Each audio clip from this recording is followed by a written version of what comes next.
رحمان بابا وایي چې کر د ګلو کړه چې سیمه دې ګلزار شي، اصغي مکره په پښو کې به دې خار شي.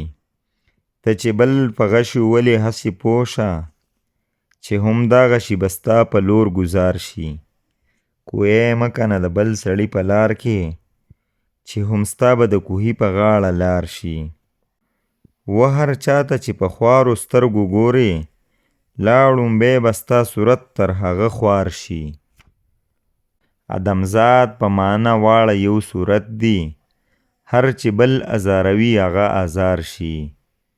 که ته نه کوې نظر د چا په عیب، هر سړی به ستا د عیب پرده دار شي. دهقان کر په لوړه مځکه باندې نه کا، سرکوزي کړه چې پټی دې مرغزار شي. د مات لوښي اواز کله ثابت خیجي، د هر چا عمل څرګند په خپل ګفتار شي. نن چې صبح د روښانه لار صحیح کړه، ناګهانه به دا صبح شبې تار شي.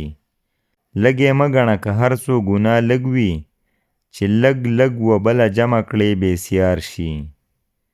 که بل بد کاندي ته ښه کړه مه رنځېږه، هر یو نخل چې میوه لري سنګسار شي. تل وښو ورته ازار د بدو رسي، هر چینجی و نرم چوب ورته دوڅار شي. هغه زړه به له توپانه په امان وي، چې کښتۍ غوندې د خلکو بار بردار شي. خدای دې بد له لاسه مه کړه، او که وي هم د رحمان دې په کل بدو استغفار شي.